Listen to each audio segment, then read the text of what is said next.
Good evening. Now I'd like to bring the regular evening meeting of the Township of Langley Council to order.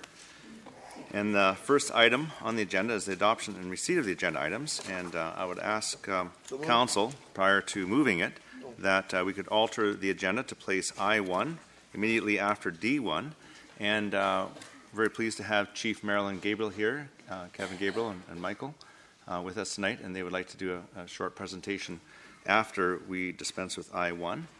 So with that change, I would now ask for a motion. Councillor Davis, thank you. And a seconder. Councillor Fox, and all those in favor. Opposed, carried.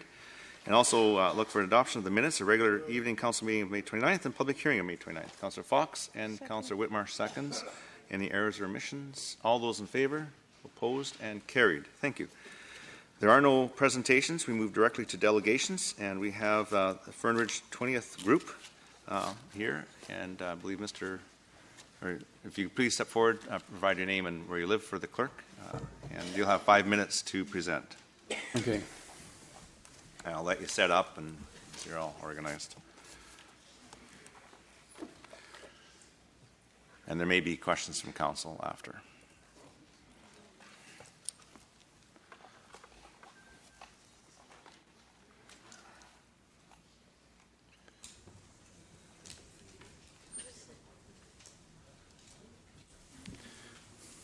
Hello, I am David Solstrom. I am from Abbotsford, but I am speaking on behalf of Lauren Buston, who has asked me to make this presentation. I'd like to thank the council and staff and the people in the gallery for the opportunity to make this presentation to council. I understand you guys have a lot of stuff on your plate and agenda, so I will work through it really quickly. This is the presentation. It's a request to include the area south of 20th Street and west of 200th Street in the Fernridge community plan. So you can see here then the subject parcel is currently outside of the southern boundary of the Brookwood Fernridge community planning area. If we look closer, then the orphan property, it's been orphaned by the developments that have happened over the last while. It's sandwiched between the Fernridge, what I call the Fernridge Panhandle, and Campbell Valley Park. The Campbell Valley Park abuts the east side of 200th Street. Metro Vancouver currently has farm leases for the properties adjacent to 200th Street, but they are steadily reducing these leases and converting the property to park areas. So it's sandwiched between the park area and the Panhandle. It's also removed from the southern farming area by the arterial 16th Avenue. Currently, the area comprises of small estates and fallow land. There is no commercial food production, so it doesn't support Metro Vancouver's growth strategy objectives to encourage food production. Years ago, there was a turkey farm, and it was closed about 20 years ago, in part because of conflict with the neighbors.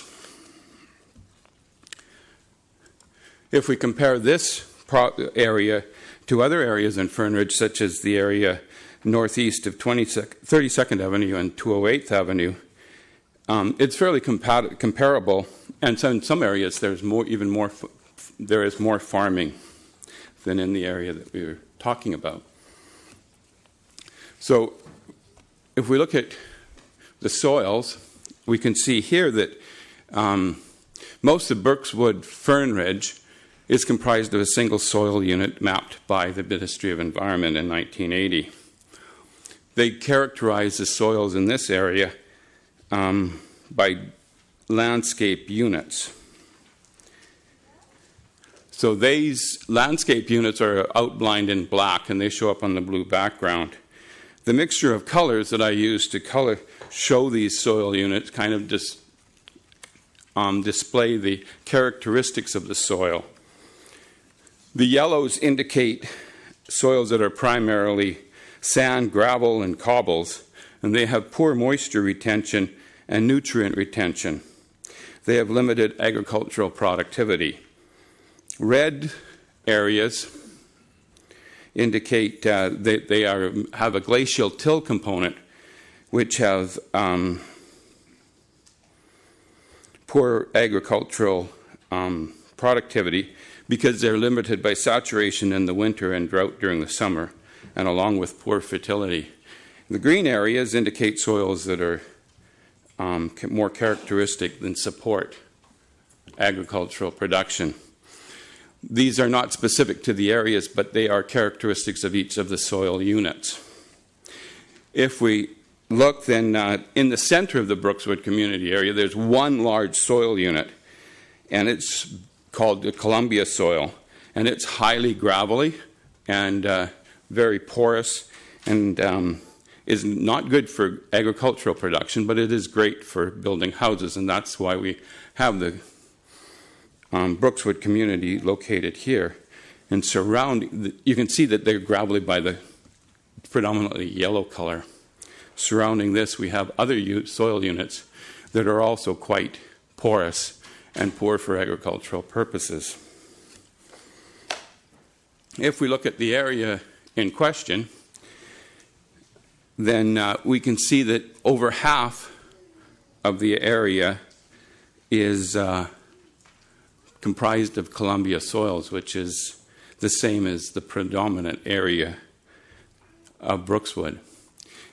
It's interesting to note that almost no areas with Columbia soils are farmed in the Fraser Valley. The rest of the parcel has soils that are a mixture of areas with glacial till and gravels. All these have limited agricultural productivity. So the takeaway from that is that it's very similar to the rest of Brookswood Fern Ridge. Just wrap up 5 minutes. Okay. So this area in development, one aspect of the plan is the requirement for development permit. Area D. It's not shown on the map in the plan, but it affects 300 meters width along the ALR boundary, and restrictive covenants will have to be posted on that. By including the area into the Fern Ridge area, then Fern Ridge development plan, you will have a lower impact on ledge concerns. Finally, there are 13 properties in this particular area, ranging from 2.5 to 15 acres. Not all properties owners could be contacted. Some are absentee owners, and they were not they were on vacation. Of those that were contacted, only one owner was tentative in support, being concerned that it may mean higher taxes. Thank you. Thank you. Councillor Fox with a question. Councillor Fox. Yeah, thank you very much. And it's always unique sitting up here when you get little scenarios like this particular piece of property, which has somewhat of what I would call two natural boundaries, 16th and 200th Street, and then you've got this little orphaned little piece, as you just used the word orphan piece of property. So your request of us is to include that in the bigger picture Brookswood Fern Ridge OCP update. Is that what I am understanding? That's correct. And if we looked at the Brookswood Fern Ridge OCP update, and we looked at surrounding that area, it's single family 2, which is estate lots. You're not looking for any other zoning than what would be compatible with the neighboring properties? That's correct. Okay. On the understanding that it still has to come out of the ALR. This is a bit of a unique scenario with this particular property, correct? Yes. Eventually, then it will have to come out of the ALR to meet that condition. To meet that condition. But at this point in time, what you're just looking for is included in if it's in the ALR, it's in the ALR, that's fine. But you just wanted to include it in the bigger picture, zoned as single family 2 in the bigger area of the Brookswood, well, I guess you'd call it the South Fern Ridge sector. Yes, it makes. We feel that it makes more sense to have that whole area included in the Brookswood Fern Ridge, as opposed to having a small area that's dedicated for farming and rural, which would impact the area that's already, the panhandle that's already in the Fern Ridge community plan land. And the use of the property is typical and is concurrent with the use of the property in the Fern Ridge plan and community area. Yeah. Now, you've got a picture here, which is obviously a demonstration of the edge planning that's necessary on the west side or surrounding that. So that edge planning would be on the existing plan side of that I guess, L there, where you would have to have that edge planning. I'm not sure what street that is there. 20th? Well, you got 20th, and then what's the one on the west side? 198. 198th Street, yeah. So there would have to be some... It doesn't go all the way through the 198th, but that's basically the location of it. Right. It's 196 that goes all the way through, isn't it? North-south? That's 196 is that the boundary between Surrey and Langley. Okay, that's good. Thank you for that explanation. Okay. Councillor Richter. Yes, so it's in the ALC right now, or The ALR, yes. Yeah. And do you know, is it inside or outside of the urban containment boundary in the regional growth strategy? I haven't looked at that. It's outside? It's outside the hard containment boundary. Okay. Thank you. Thank you. Thank you. There's no further questions. And have you discussed this with staff and the process that would be involved in going through the steps to get this included in OCP? Because I can give you a bit of a real high-level steps. Number one is the ALC. It have to go for exclusion. We then have to look at our Township of Langley official community plan, the Brookwood official community plan, and it needs to be an official community plan amendment, which then has to go to our regional district, Metro Vancouver, for an amendment to the regional growth strategy. So there's a whole process that would take place. And I know with Brookwood plan coming, it depends what council does with it tonight. However, that's a lot of processes before we could make those sorts of amendments. But I just want to know if you've gone through with staff to get that process, or if you're planning to. Lauren has worked on it for a number of years, and because you are doing an amendment to the Fern Ridge plan, then we thought it would be appropriate to make this presentation to council. And Councillor Richter mentioned it with the Metro Vancouver Regional Growth Strategy. There's the urban containment boundary, which is a very hard line, and which anything we do then requires an amending process that has to go to Metro Vancouver. Whether that could be, it can happen at any time. It doesn't have to happen at this time, but the process has to go through. So at this point, I'm not sure if the timing is right, but it doesn't mean just because we're doing the OCP update that it can't occur at another time. The process is still the same. I don't know if that helps, if Mr. Back and just to help you with some process. Well, that's correct, Your Worship. I think it'd be wise to begin with an ALC application to exclude, or potentially even a non-farm use. There's a couple of options there. A non-farm use application to bring the parcel size down to 2 acres might then eliminate the need to actually amend the OCP and amend the Metro Vancouver Regional Growth Strategy. I'm not sure what the designation is now on our rural plan, but those are some options that they could look at. But I think the process all starts with the Agricultural Land Commission. Just hopefully that helps a little bit. The Agricultural Land Commission likes to look at, have the submission presented to Town Council or the City Council first, and then it goes through the City Council. That's right. So this is an encouragement to take and do the first step, say that we are open to including it into the Fern Ridge community, and then we can go the next step, if that is. Council would consider any application that comes forward. I can't say at this time how it would go, but council will always consider applications, but that is the first step, is to go through that. And then if it gets through council to the Agricultural Land Commission, that's the first step. Then they make their determination, and then we'd have to go further. But it's a long process. It is. Yeah. Okay. Great. Thank you. Thank you. Okay, so the next item on the agenda, we'll jump to I-1. Just turn my page to it. This is bylaws for final adoption and parkland disposal and dedication removal, Bray Island. It's bylaw number 5263. Could I have a motion, please? So Councillor Arneson moves and Councillor Qualley seconds. And any discussion on I-1? Seeing none, I'll call the question.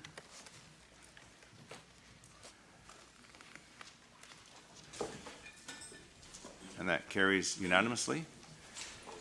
which now leads me to invite the Kwantlen First Nation. But before you come up, I just want to explain to those that are present and those who are watching that this has been a bit of a process for the Township of Langley, where it's a great outcome where a piece of land which was in our park inventory on an area that we probably would never develop into a park, but was adjacent to the Kwantlen First Nations lands. We're able to facilitate a transfer of that land to the Kwantlen First Nation.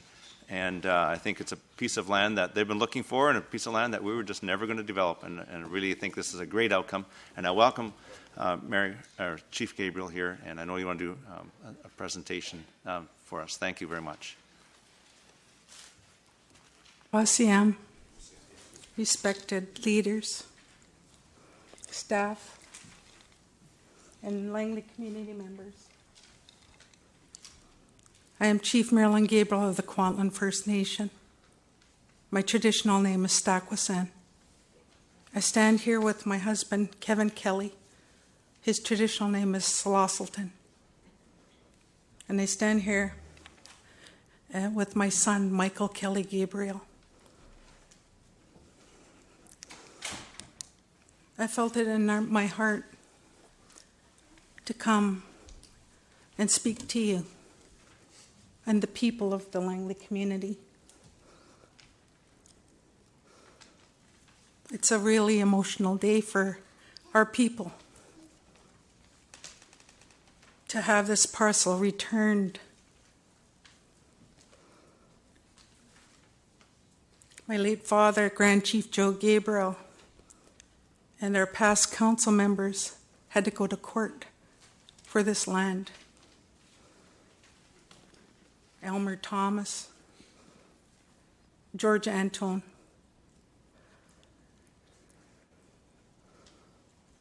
And I have to say, I didn't think I would see this in my lifetime.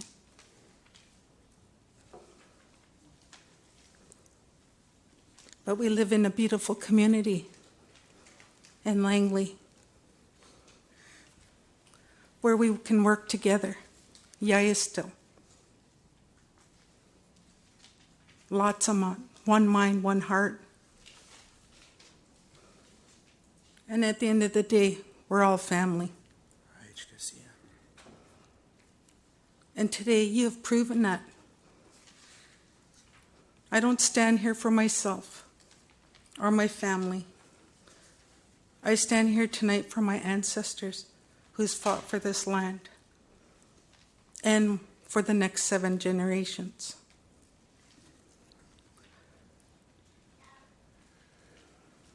I just want to hold my hands up to each and every one of you for supporting this. It's a beautiful day. I was praying, I was sitting there, praying to my dad, that now our children don't have to fight for that. They'll just enjoy it.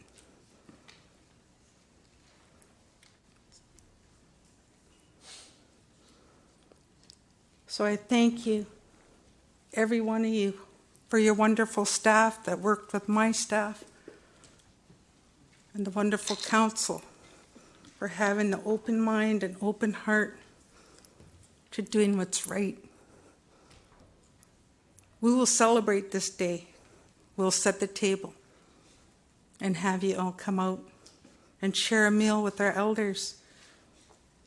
I wish they could all have been here, but they are here. They're here in spirit.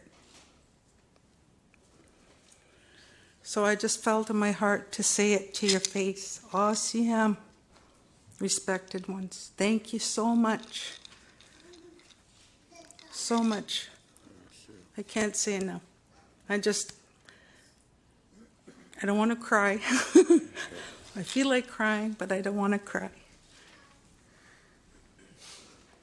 Thank you from the bottom of our hearts. And we want to sing an honor song for all of you. Each and every one of you. With that, I say all my relations. OCM. OCM. Thank you. OCM. My name's Michael Kelly Gabriel. Come from Kwantlen First Nation. My mom's hereditary Chief Marilyn Gabriel. Her traditional name is Stakwasan. My dad's Kevin Kelly. He's originally from Sawali. He's still a member of his community up there. His traditional name is Slosselton. And when we announce our traditional names at the beginning, it's very important to us because our names are connected to the land. And sometimes it carries a lot of history from mother to daughter, father to son. That's who we are as a people. We don't want to ever lose that. The song that we're going to share here today, our elders say, if there's no higher way of saying thanks to someone, we share an honor song. There's no higher way for us to say thanks to you guys here today, each and every one of you that had a input on the decision that was made. So we're going to sing an honor song to you, and I have to explain where it comes from. This is our Kwantlen land song. There's a beautiful person named Kelsey Charlie all the way from Stehalis up in Harrison Lake. He came down to our land. And when he came down to our land, he went on a walk with one of our archaeologists, Tony Danderan. And when they went to this walk, they walked up McMillan Island of our community that most of our family lives on, walked to the very tip of it. And then there was waves, because we live right by the river. Waves were bouncing against the shore. These waves were bouncing against the shore, and you know where water eddies when it swirls and goes down? This song came to him. So this is a song of the land. Each song that we sing is a prayer song. And they say each time we sing our songs, our ancestors come down. Today is a day of celebrating. My grandpa and our other elders are going to be here today with you guys. But at the same time, we're singing this song for the people that need the song in this room. To help uplift their shwalis, their spirits. Because we don't know who needs a song in this room. All songs are prayer songs. And my uncle said to me, Uncle Stephen Point, he said, I sat down with him, I asked him, why does everybody get so drawn to the drum? He looked at me, he said, nephew,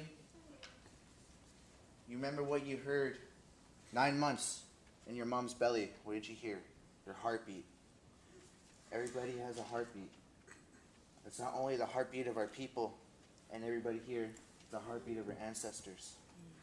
So we want to honor you with the highest honor that we could do, is sharing our Kwantlen land song for our loved ones here and everyone in here that might need this medicine today. Hachkasiem, thank you very much, all my relations. Michael, hold on.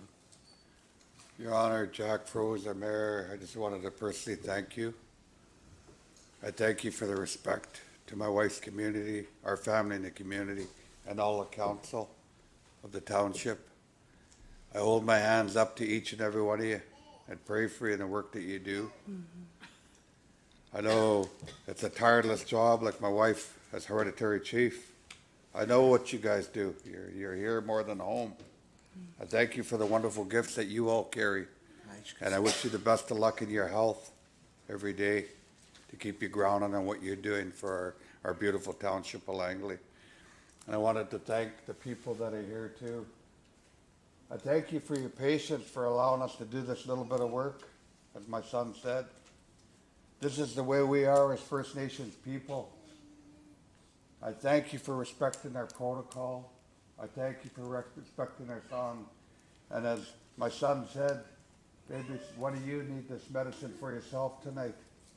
Sit back and enjoy the song, because this is for you too. Awesome.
Have a wonderful night, all my relations.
Thank you. Thank you very much for honoring us with that song and with that thanks. Thank you. And it's great that we can work together like this. Thank you. Yeah.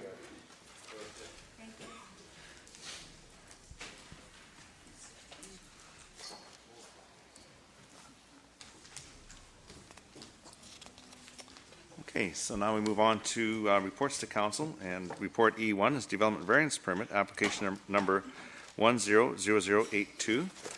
And if I could have a motion from council. Councillor Davis moves it, seconder. Councillor Whitmarsh. And just prior to submissions from the public, if I could have staff introduce this. It's not something we deal with every day, so.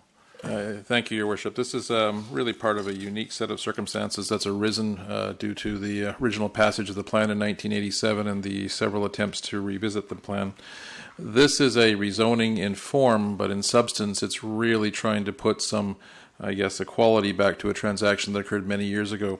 It's loosely called a backland option, and what it means is there was two parcels some time ago, and each parcel, effectively the buyers of those parcels bought, I'll use some numbers for illustration, the first acre, if you will, of that parcel, leaving the other 2 acres subject to this backland option. And what we're seeing today is that because of those options having a time limit of usually 20 to 25 years, the parties have felt it appropriate to try to actually carve out the third parcel, which represents the backlands of the 2 original lots, with the intent of actually preserving them for future development. It's important to note that there is nothing that can be built on these lots until there's actually a further rezoning that goes forth in accordance with whatever plan may be adopted. But this preserves the property rights of those parties that originally disposed of the property, because when they did so, they took less consideration, if you will, a lower price for the right to preserve the ability to develop these lands at a later date. And what you're seeing today is just a simple subdivision where there'll be a new property created that cannot have anything constructed upon it until there's actually the official rezoning that's adopted and then ultimately a new plan in place. And that just simply preserves the wealth, if you will, in the original party's hands, and it's not, I guess, inequitably transferred to someone else. Okay, thank you. So I'm going to be asking for submissions from the public, and if necessary, an explanation from the proponent, and then I'll ask council if they have any questions or any comments. So at this point, I'll ask if there are any submissions from the public regarding development variance permit number 100082. And for a second time, I'll ask for submissions from the public regarding development variance permit 100082. And for a third time, submissions from the public regarding development permit variance permit 100082. Seeing none, and there'll be no reason for an explanation by the proponent, I will now ask if council have any questions of staff or any comments. Councillor Richter. Yes, so this is a backland option that apparently took place in 1984, and did the Township of Langley at that point in time provide accommodation for this type of variance?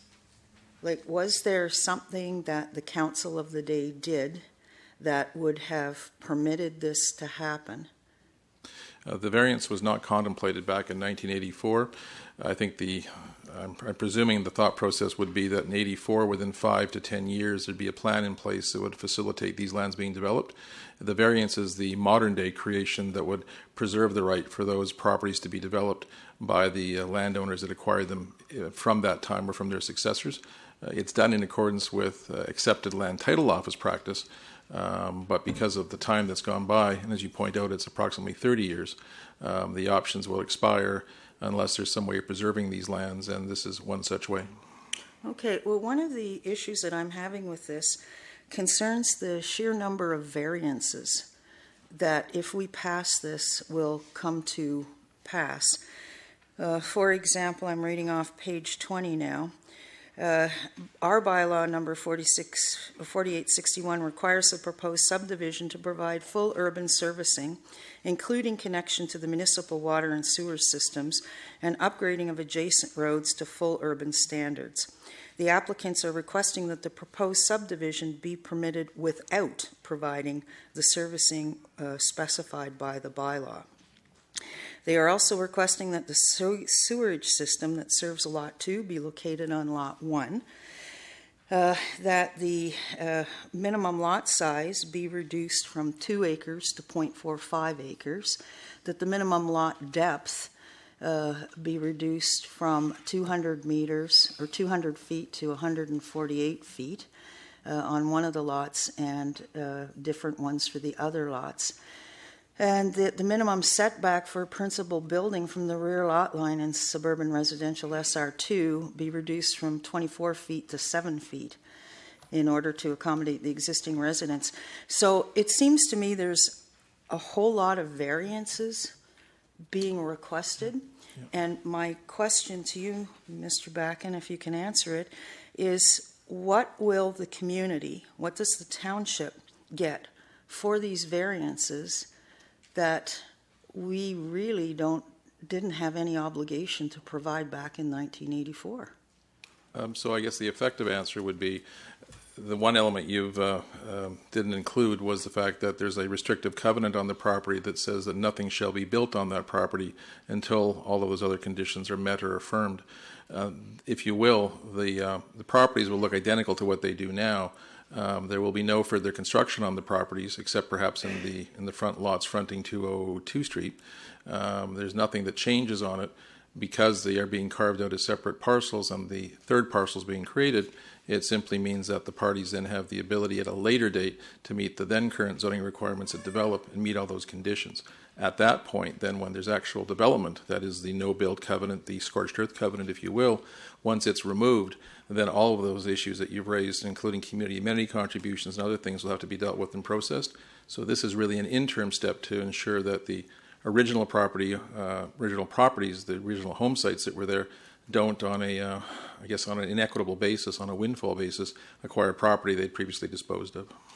Okay, well, I guess the concern that I have is this is a legal thing that occurred 30 years ago, and I don't understand why we have an obligation to go along with this when we didn't create that legal obligation. And how many more of these are going to come forward? Well, we've done one of these previously, and as we looked at it, there was probably about 10 or 12 in existence. And if you will, I'll use some examples. Council's under no obligation to do this. It just means there'd be a significant transfer of wealth if it did not occur from a party that had previously bargained for something much less. In that era, if the property was worth a total of, we'll say, $200,000, these front lots may have been worth $40,000 or $50,000. If the backland option subdivision does not take place prior to the options expiring, the only result is that the original property owner will have acquired for $40,000 or $50,000, $200,000 worth of property that they contracted to actually dispose of as part of the original purchase price, as council, while under no obligation, didn't have a plan adopted or did not see a way to preserve the other party's interest in those lands. Okay, so I read somewhere in here, I can't find the exact reference right now, that this option, this backland option, doesn't expire until 2024. Why don't they just wait until we put a new OCP in place and deal with it then, rather than giving all these very bizarre variances that could impact the future OCP? Well, the variances are unlikely to affect the future OCP because the dwellings exist, so they'd be grandfathered in any event, so those structures would not be changing, and they cannot build on the remainder of the site in any way because of the scorched earth covenant. So the variances facilitate the legal subdivision, but not the practical use of the land. The decision as to timing is really that of the applicants. I think that while they've seen other plans attempted, there's certainly optimism that a new plan could be adopted as early as this year. There's still then the secondary subdivision process that must be taken place, where there's actually the rezoning and the servicing issues dealt with. So perhaps out of an abundance of caution, the parties are moving at this point to just ensure that the option lands remain with the original parties who were intended to obtain them. But they have that option until 2024. I think that's what the So document was. there's no reason for them to rush this through now. 2024 would give them 7 years, and as long as the plan was to be adopted and then the rezoning process began, there is probably enough time to do it. I think they're just preserving their rights, looking at it, saying that what is the prejudice of proceeding? What's the difference from what's there now, as nothing can be built on the backland and the original properties are grandfathered. Well, I don't see any reason why they can't wait until the new OCP is in place. Thank you. Thank you. Councillor Fox. Yeah, this is one of the most confusing and intricate, I'm not sure the word's intricate.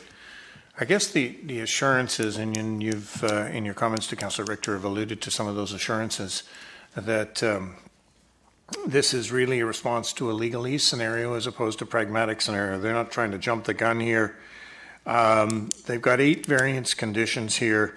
Registration of, the last one's the registration of a scorched earth restrictive covenant at the time of subdivision, which would be now if it were to go ahead, restricting clearing and development until such time as the servicing requirements in accordance with the subdivision and development servicing bylaw have been satisfied. So all that is a futuristic element related to the whatever OCP, whether it's the updated or the 87 or whatever in between, is going to have. I guess, I mean, to support this, there has to be assurance that really this is a legal documentation. It's got nothing to do with any buildings or anything associated with that. That's correct. We've worked quite diligently to ensure that from a visible perspective, nothing would change, but there would be creation of a new lot that title would vest in the original party that was intended to have it. Okay, thank you. Councillor Whitmarsh. Yeah, thank you. So my understanding is, and maybe Councillor Fox has alluded to it, but that this is a way that we can actually do a subdivision, that without putting these variances in place ahead of time, that the subdivision itself becomes impossible to do. Is that correct? Effectively, that's correct. There's no rezoning in place, so what we're doing is making sure that under the existing zoning, nothing can change from what the current situation is with the 2 homes and their septic fields and whatnot. So there can be no new construction, nothing can happen, and when a further zoning does occur, all the protection that Councillor Richter referenced in terms of the things that must be met from sidewalks, lights, all those things would be done at that point in that time. So in this way, it's simply a legal way to preserve the ownership from what was originally intended. Right. So it seems to me that I know that it has here 2024, and yet, you know, certainly the proposal for the new OCP suggests as well having neighborhood planning. And so while we have a new OCP potentially, and we'll find out over the next few months whether we do or not, but is also neighborhood planning, which also takes time, and this will be subject to neighborhood planning, this area. And so while 2024 seems a long time away, it actually comes very quickly. And so it does make sense to me that the parties are interested in sort of finalizing this agreement that was made 30 years ago and moving forward. But certainly with this caveat and the covenant that requires that nothing can be built there and that all the new development and servicing bylaws will have to be met. And so really these variances that we're suggesting are just really to allow us to move forward now, but they in fact won't actually take place because we'll be subject to the new development servicing bylaws as we move forward. That's correct, and you're right as to the time frame. Unless they're done concurrently, your neighborhood plan could take 2 to 3 years and a rezoning 2 years. So you're quite correct. The time can go quickly. I think there's optimism, though, that there can be some things happening concurrently. But as you say, until there's a new plan and until there's a neighborhood plan process begun, there's no way they can occur concurrently. Thank you. Thank you. Councillor Arneson. Yes, thank you, Your Worship, and also thank you, Mr. Backen, for your commentary regarding this. It is a very, I find, convoluted and sort of challenging prospect that we have, because now we're taking something that was established and wants to be fair and equitable under the circumstances. I'm challenged by the fact that all these variances are being required, even if they don't get crystallized at the moment. They need to be dealt with later, and just, I understand time goes by quickly. Is there not some other thing that doesn't rely on all of these variances that would work to a similar effect? Not that we can determine, because the variances are really to allow the lot to be created in this current zone, and as you've mentioned, there'll be a rezoning coming at some point. To try to do it without the variances would then be in contravention of the, I guess, the outlines that we've had for the bylaws in this zone. But these are intended to be consistent or compliant with the future zones as best we can estimate for the area. And I guess this is conjecture, but what you're suggesting is there isn't any possibility that once we adopt an OCP that this will be some kind of anomaly existing in the area? Well, the only anomaly would be that it would be vacant land with a covenant called the Scorched Earth Covenant. That means nothing can be built or take place on the property until such time as that covenant is released, which would happen in concurrent with a new zoning or a new application and a rezoning that would then mean that it's compliant with whatever plan we choose. I just still would feel better if this was happening subsequent to the adoption of hopefully the new OCP. Thank you. Councillor Qualley. Thank you. And yes, this is very confusing, but thank you for the background, Mr. Backen. I just have one question on item number 4 on page 13. The land described shall be developed strictly in accordance with the terms. This permit is not a building permit. It says all developments forming part of this DVP shall be substantially commenced within 2 years. What does that mean, the 2-year window? Mr. Seffi's going to look that up for us. Thank you. Sorry, Mr. Seffi. Page 13, 4.4. The last bullet point before the drawings. Your Worship, that's a typical language that we have in our development permit, and I don't believe it's actually applicable in this case, because there won't be, as Mr. Backen referenced, there won't be any actual physical improvements on the land. There's no development being contemplated. It's actually a variance that is to accommodate a subdivision on paper, if you will. So can I suggest an amendment that comes out, that comment comes out? Because that adds even more confusion to it for me. But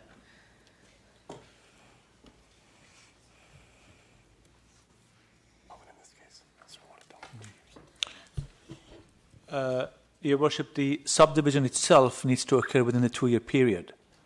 So to remove that language, it would not facilitate the subdivision if there was any reason for I guess, the subdivision not to proceed by the proponents, or if there was any requirements that the proponents will not be submitting or are unable to submit, then we don't want to go through the process again. I see. So they have 2 years essentially to change their mind. That's correct. Or Correct. not. The works in question, thank you, Mr. Seffi, are really the subdivision itself. If it doesn't occur within a 2-year period, then we're back to where we started from, and they have to apply again or wait.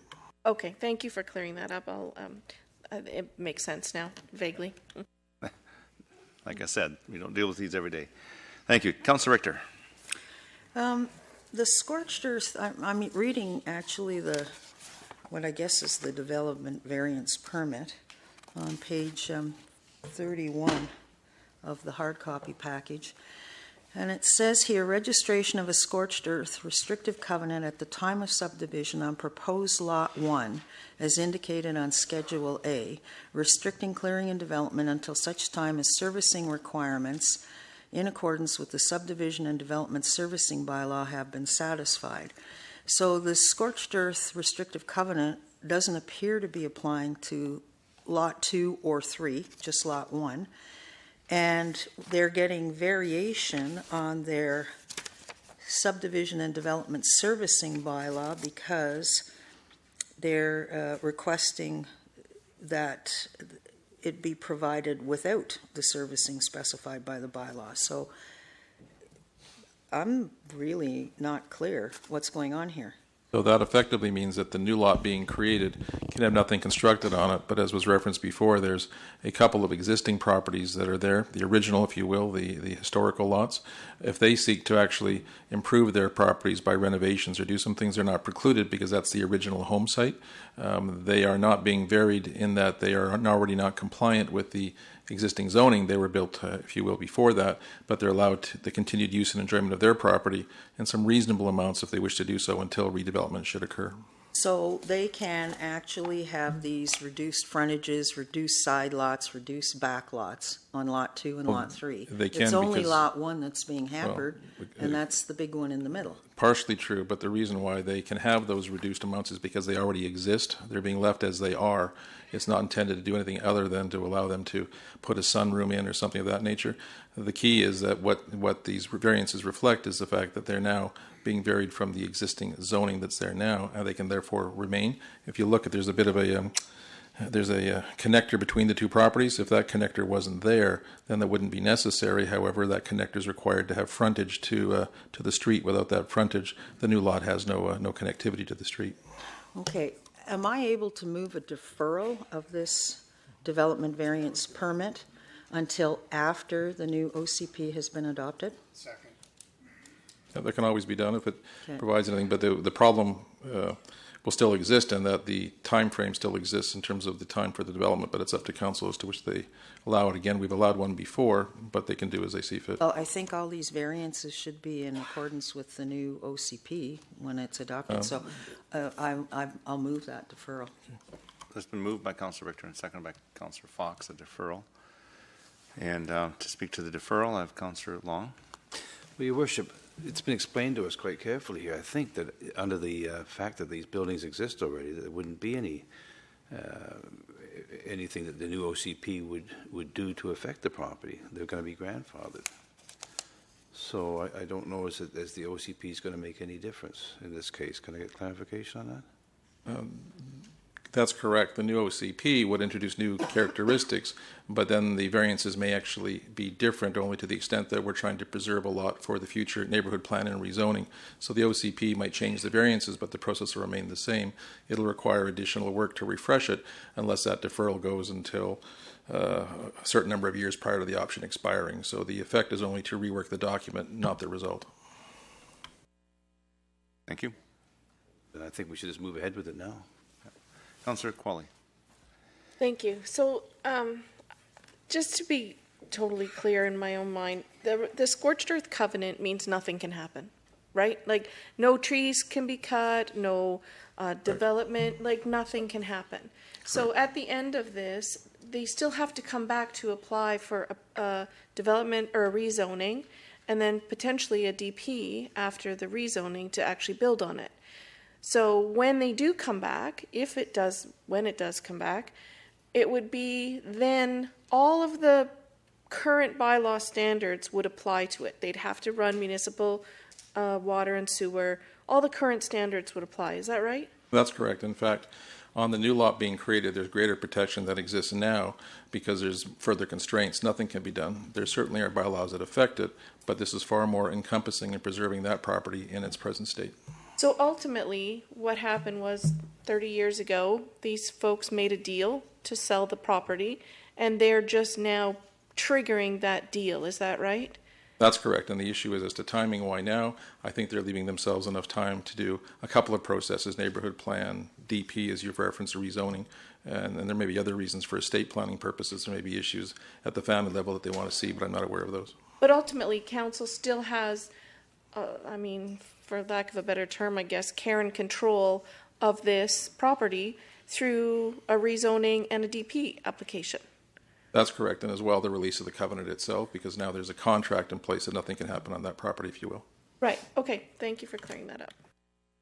Thank you. Councillor Whitmarsh on the deferral.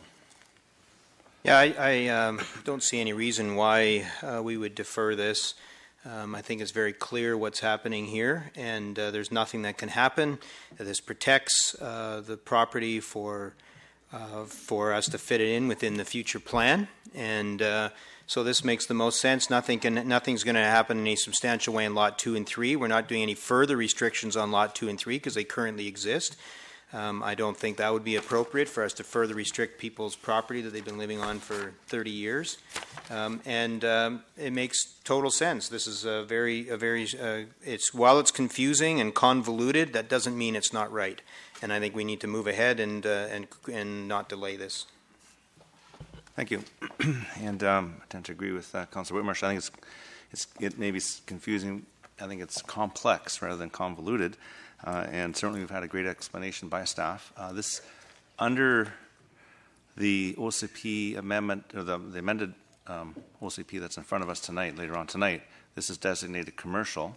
Under the 87 plan, is it also designated commercial? Does anybody recall? Yep. It's so really, what's happening here now, nothing commercial is going to go on there, number one, and that's going to be the highest and best use. So I'm pretty confident these people would want to wait until the plan is in place and they can go through a rezoning and get the highest and best use out of that property. And I quite agree with Mr. Back and Mr. Seffi's explanation of this. I think it's time, it's better to move on with this now so that these people can move forward. It's not going to change anything. It's not going to make it where it affects the OCP amendment, the amended OCP at all. So I'm not going to support the deferral. Hopefully we can move forward. So with that, I will call a question on the deferral. And this is E1.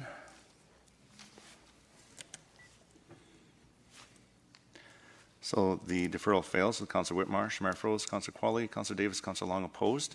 So we're now back to the main motion and the speakers list. I have Councillor Long and then Councillor Fox. Okay. Councillor Long, did you wish to speak? Okay. So with that, I will call the question on E1.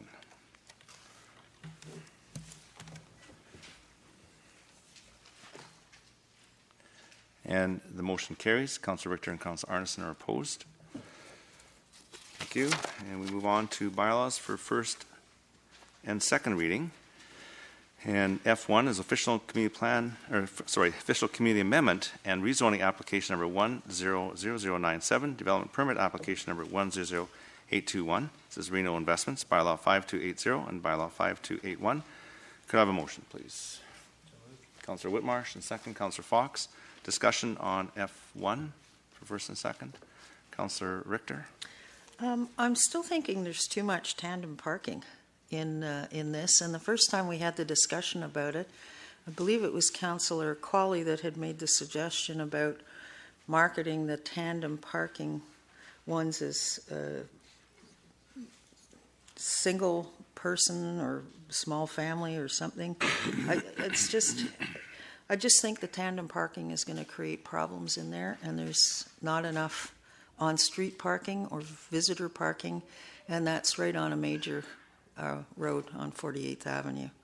So I don't think they really did a whole lot to rework this to the intent that Council's original discussions had. Thank you. Councillor Qualley. Thanks. While I still don't love the tandem parking, I'm going to support it. Going to public hearing because I think the developer has met the bylaw requirements and has taken it back, and I appreciate the extra effort to find some extra space. So I'll support it going to public hearing. Thank you. Councillor Whitmarsh. Yeah, I support this as well, going to public hearing. I was one of the people that spoke against the number of tandem parking spots. And while there is still more than I'd probably like, this does meet the bylaw. In fact, it met the bylaw last time, and the developer agreed to go back and take a look at it. They came back and removed some of those tandem spots. They removed 3 tandem units, which is I think, fairly substantial for what they're trying to do, and they went beyond what's required by the bylaw. And in terms of marketing it, as in how we market it, I don't think that's while it might be a friendly suggestion from council, it's not mandate of council to tell people how to market their business. And so I'll support this. Thank you. Any other discussion? Seeing none, I'll call the question on F1. That carries with Councillor Richter and Councillor Arneson opposed. And move on to F2, the Brookwood Furnished Community Plan, bylaw number 5300-5301.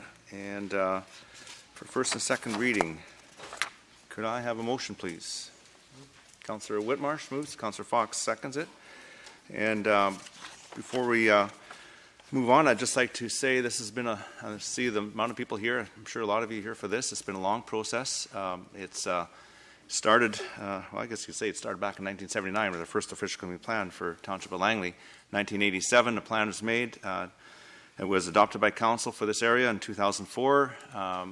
There was a motion of council to look at updating this OCP prior to any further development. And subsequent to that, in 2011, council proceeded with an OCP update, and it proceeded to council in 2014 and was turned down. Just recently, the last couple of years, council has again directed staff to take what the lessons that have been learned, do a new public engagement with the community, and come forward with an OCP amendment, an update that we could then consider again. And I do want to thank staff. They've done an excellent job, I believe, in reaching out to the public, and I think we've learned a lot of lessons over the last time and how to better public engagement and provide all the input. And there's been a lot of input put into this plan, and I know it meets some people think every piece of it will be good, but some people will think, well, something could be changed or other things could be changed. And really looking at all the input that came over in the last several months, where staff have tried to boil it down to one plan that we could all live with. I think they've done an excellent job. However, that doesn't mean that we aren't going to move forward and hear more and see if there are any holes in it. But it's been a great process, and that's what I want to commend staff on the process. So with that, I'm going to ask council if there's any discussion on moving this to public hearing. Councillor Richter. Yes, I actually think we should be sending this back for public consultation. I think there was some confusion at the last open house where the public was presented with option A, B, and C. The majority appeared to like B, but I don't think that they understood that their options weren't limited just to those A, B, and Cs. I think there probably should have been more boards in place, like, for example, commercial, where the commercial could be put, where the high density could be put, and where the lower density could be put. And I think the public has invested as much time and energy into this draft plan as our staff have, and I think they deserve one last look at this with an opportunity to pick and choose the pieces that they'd like to see in the final configuration. The other thing is, I think there are some issues with the design if we send it out. The biggest one for me is when we look at the amount of residential in Zone 3, it is clear in the report that is coming to us that Zone 3 is intended to have 4,000 square foot lots only if clustering is done of those lots in order to preserve large stands of trees. That is not clear in the actual plan. The actual plan basically says 4,000 to 7,000 foot lots, and I believe that will be abused in the future if we don't nail it down and say 4,000 only if you're going to cluster and protect trees. The other issue that I have is with the location of the commercial, particularly around 32nd Avenue. It makes no sense to me to put high density and commercial on the east side of 200th Street at 32nd. I think we're going to be creating massive traffic problems at 32nd and 200th if we do that. I think the higher density and the commercial should be loaded more on the west side of 200th Street. Also, as we go through the report, one of the issues that has come up is with phasing. One of the maps, map 10, talks about the different areas, but are we going to phase those areas? Or are we going to let all of those areas develop randomly at the same time? I think there should be phasing. So whether we start with Booth or Wren and move south into Fernridge and Glenwood, but I think the original plan contemplated phasing. I think people like the idea of phasing, and we should go with that. The final piece of feedback that I have on this, and one of the reasons why I think we should have one more kick at the can before we send this out to public input, is the wording in some of these policies is way too soft. There's too much shoulds and not enough shalls. And just in the cut that I've done on this, I've got something on almost every page where it says should, and it probably should be a shall. We are not afraid to use shalls for some things or musts for some things. I think we should have more musts in order to protect more of the natural environment and habitat down in Brookswood. So those are my comments. I'll wait until I hear from the other members of council, but I would like to send this back to the public for one more look and one more opportunity to get their input on how they feel about this plan that's in front of us. Councillor Arneson. Yes, thank you, Your Worship.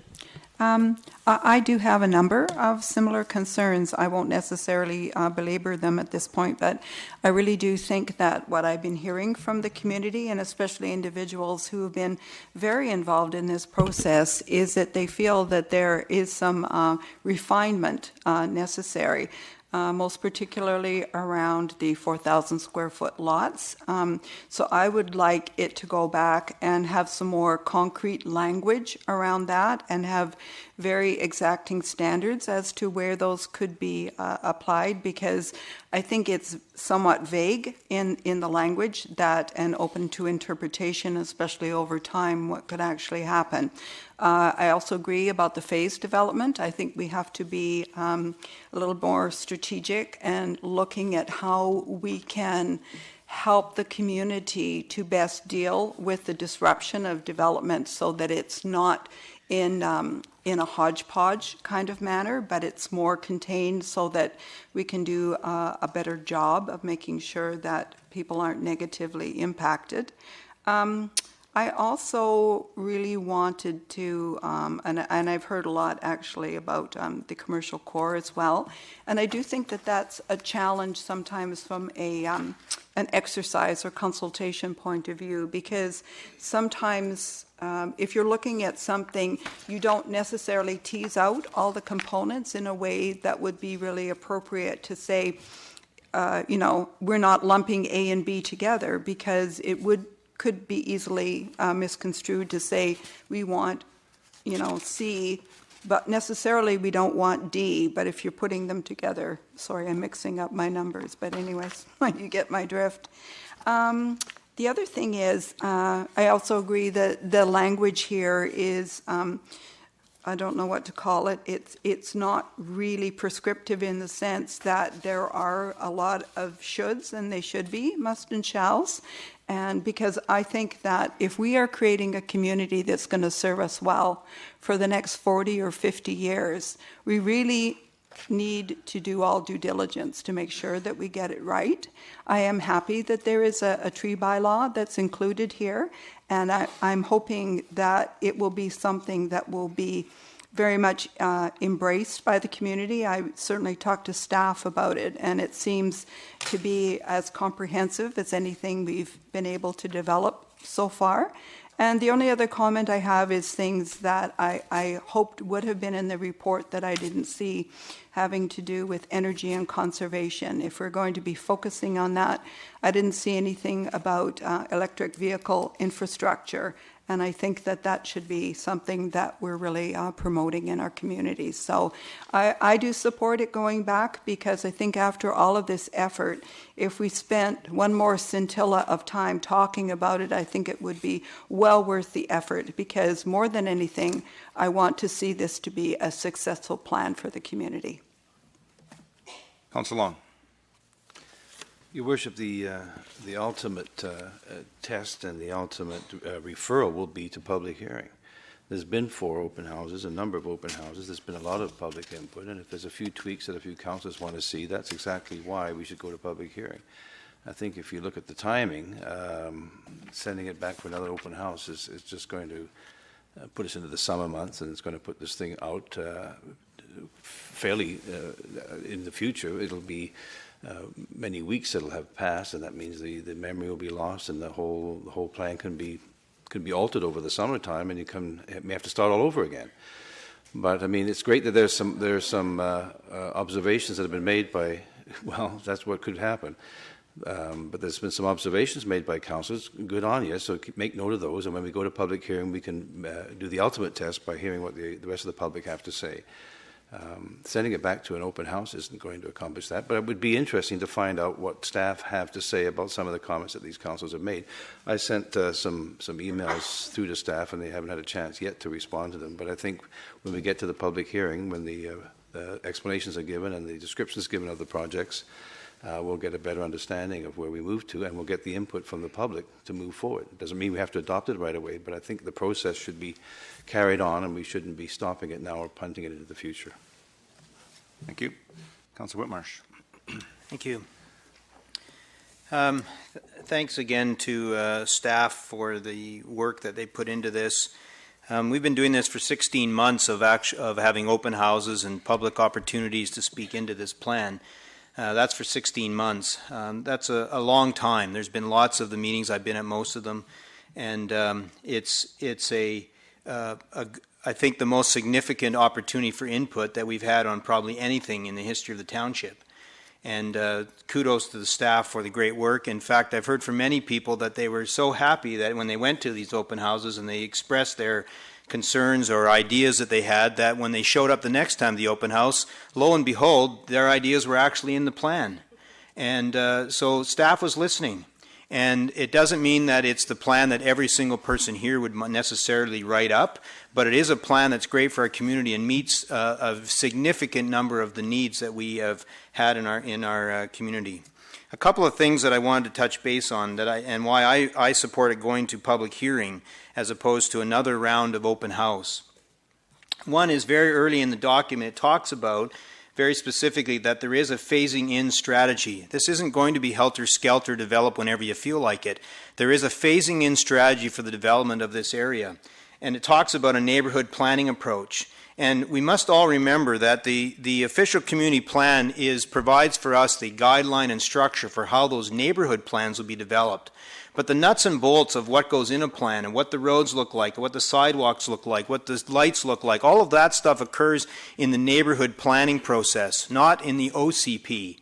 And so there are parts in the OCP that intentionally do have some vagueness to them for the purpose of allowing us to be creative and flexible in the development of good neighborhood plans.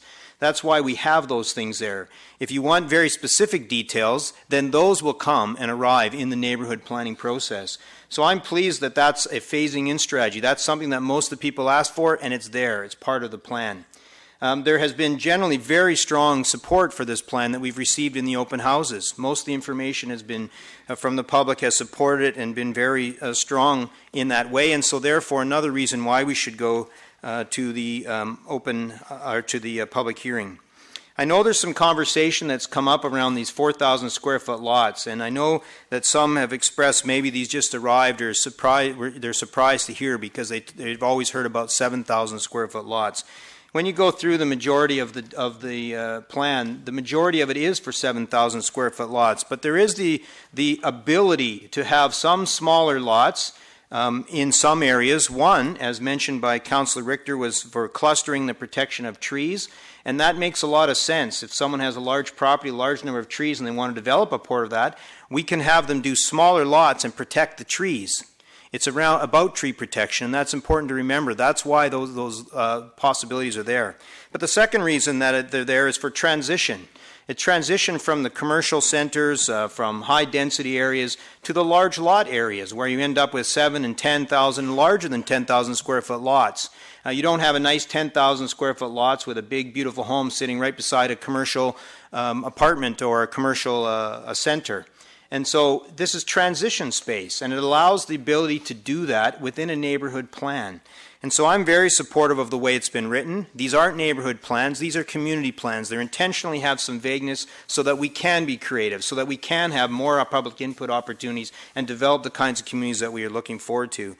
I live in Brookswood. I'm excited about what this plan has for us, and I think we should move it to public hearing so that we can hear from the public, so that you can have your opportunity to stand in front of council and give exactly your thoughts and opinions. I don't see any reason for delaying that. Thank you. Thank you. Councillor Qualley? Wow, Councillor Whitmarsh. I actually agree with Councillor Whitmarsh that this should actually go to public hearing. And while I appreciate the comments that Councillor Richter and Councillor Arneson made, I received the same letters outlining the exact same concerns that you've both cited here. And I get that they're totally valid concerns and need to be discussed. But I think when we get to public hearing, we'll probably hear from other residents that have other things that perhaps they feel may have also been overlooked in the process. So we can take all of that input and distill it down and figure out how to proceed from the public hearing. But like Councillor Whitmarsh said, I mean, we're 16 months into this. I'm confident that staff's done a really great job in incorporating a lot of the feedback that they've heard from our residents. But I'd like to hear from our residents, and not just from the 2 or 3 that have written letters, but I'd like to have the public hearing and hear from people who, with their comments and their feedback, we've had a lot of correspondence that has been really positive around the process, and people are anxious to move forward with this. So I will support sending it to public hearing, and then we can evaluate what to do once we have all the information from the public hearing. Thank you. Councillor Fox? Well, I was going to let Councillor Davis go first. I just wanted to be last, that's all. You're on next. No, I'm just kidding. A lot of good things said in both sides of the argument, but I will support it going to public hearing.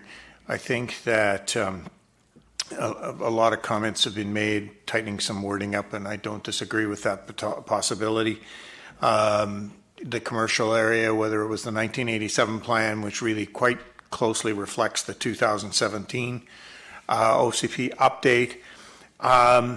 The key thing here is the step that's integral, that has to be in place and is in place, is that of the neighborhood plan. The OCP is like the umbrella to keep the raindrops off, but it's that neighborhood plan that's going to make the big difference on how these particular neighborhoods are going to evolve and develop. And it does allow some, yes, there is some language that maybe should be tightened up, but it does allow some flexibility so that there's some variation. It's not just a cookie cutter, everything looks exactly the same because the OCP says that Rinn and Fernridge have to look exactly the same. They may want to develop some uniquenesses and some within the context of their own sort of neighborhood because of the basic characteristics of that neighborhood. The majority of this particular plan, OCP update, is 7,000 plus square foot lots. A substantial percentage is related to that. And I think it responds to a variety of comments that were made. I was at the last open house. A lot of people there, a lot of feedback has come in. And there may be people that say the commercial area is in the right place. They may, for whatever reason. I understand the issue that to move it to the southwest, but maybe there's a good reason it's in the northeast. I'm not sure. So you tell us, and we'll see what you say at the public hearing. Public hearing portion. And if we need to, council needs to work on this in July, then we've got to put our heads together and work on it with our staff. Our staff is over there, huddled in the corner. I'm not sure if that smile's a smile of relief or a smile of, oh my gosh, we've got to continue on here, this journey. But you've done an excellent job in facilitating what's come so far. It's been a long journey. And I know a lot of other projects have been put on the side burner because of this particular one. But I will support it going to public hearing and letting the public have their say. Thank you. Councillor Davis. I'll be short and sweet. I think we should go to public hearing. It's always good to get more information, but I think we'll get the information we need at a public hearing. And that's it. Thank you. Thank you. Councillor Richter. Well, the devil's in the details. This is the footprint. But when you start breaking it down into neighborhood plans, you lose the perspective of the whole area. And the whole area is 3,500 plus acres. That's a lot of land. That's a big chunk of Langley. And if we're going to wait until we get down to the individual neighborhood plans before we start saying what should be and what shouldn't be, I think we're going to end up with a bit of a mishmash going forward. The vision in this plan that was created by the people of Brookswood and Fernridge says that Brookswood Fernridge is a livable and tranquil community known for its towering conifers and small town feel. Towering conifers and small town feel. Yet when you go and look at some of the wording in here, the intent of Development Permit Area B, for example, is to encourage the integration of existing significant trees. Not require, but encourage. Big difference in intent there. Key guidelines: existing significant trees, especially coniferous trees, should be retained to the greatest extent possible. Not must, but should. Now, that word is going to get interpreted in a lot of different ways, and the people who are going to be doing the interpretation, for the most part, are going to be the developers. So you can guess what's going to happen to those trees.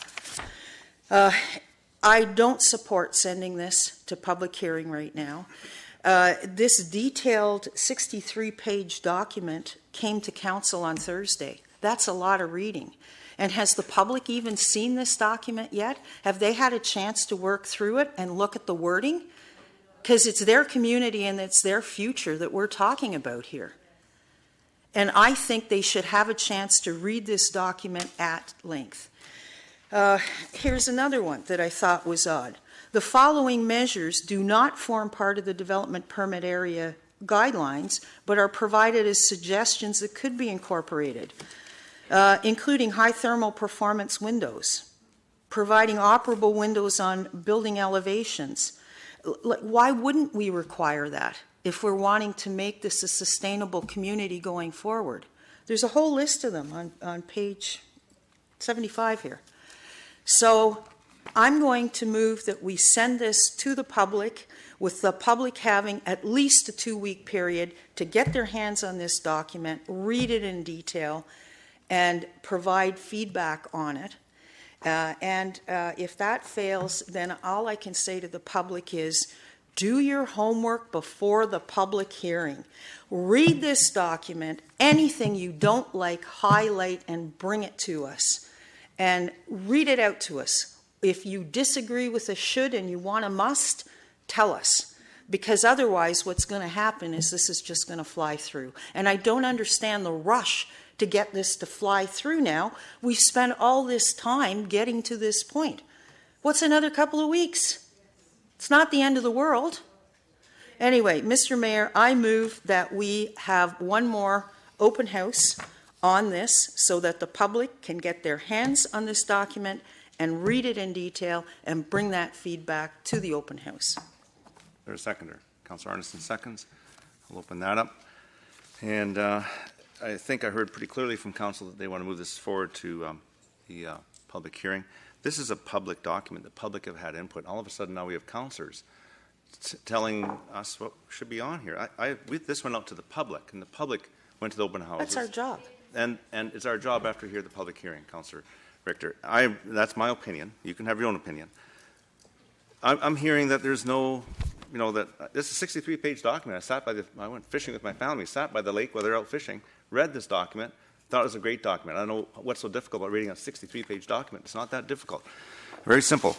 There's information in here when you read it on the environment, support for electric vehicle charging infrastructure, support for non-motorized modes of transportation, develop alternative energy-ready buildings, all kinds of stuff on energy. There's tree protection. There's aquifer protection. There's the 4,000 square foot lots are there. Number one, affordability. Not everybody can afford a quarter acre. I'm sorry. I know a lot of young people trying to get in the housing market. Oh, so and they that's the cannot real afford- intent? It No. is going to be No, 4,000 square foot saying lots? I'm saying that part Ah. that's one piece of it. Excuse me, Councillor Richter. I have the floor, and I don't interrupt you. Thank you. There's also that reason on clustering. We heard loud and clear from the public, protect the trees. How do you protect the trees when you make 7,000 square foot lots and mow them all down? Or 10,000. You need to cluster. You need to do creative. You have to have some language there so we can be creative. It's the public have spoken to us, and staff have taken that and boiled it into this. Another concern I have, and I'm hearing it from the public, is that there are applications coming that are in stream in front of staff that may be coming to council that are under the 87 plan. I firmly believe, and that's one of the reasons I want to see an OCP update, is to modernize the plan, put in the protection for trees, put in the protection of aquifer, bring in some modern road standards.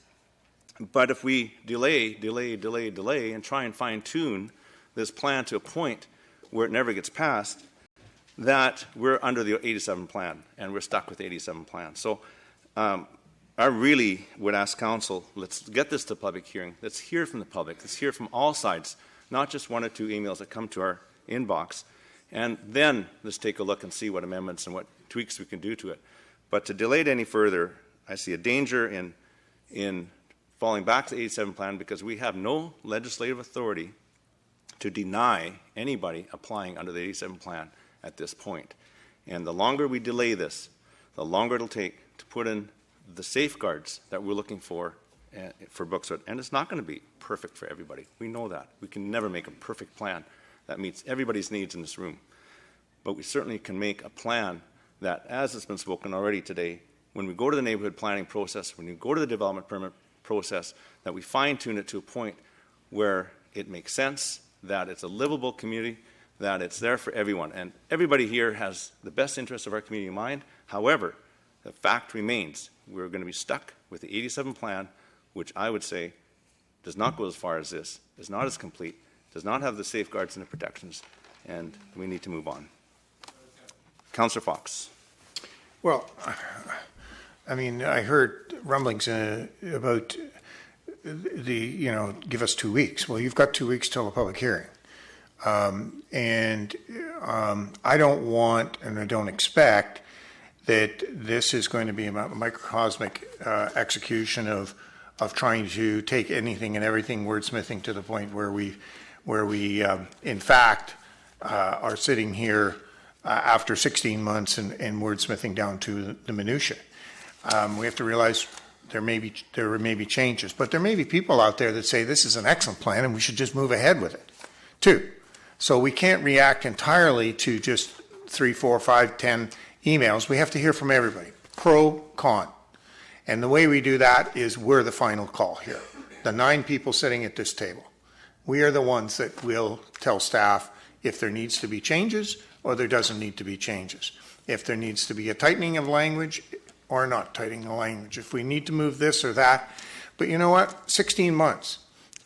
You've got 2 weeks. This has been on the website, I understand, for a period of time. As have each of the iterations over the time frame. So it's not new information. I was at the last one, and there was a massive map on the floor. It was about the size of this area right here. I mean, it wasn't distinctly different from this. We walked on it. We played with it. You could kind of move, say, and so on and so forth. So I think that there's lots of elements in this that maybe we'll get a flood of people that say, hey, move ahead, do this. This is great. This is what we want.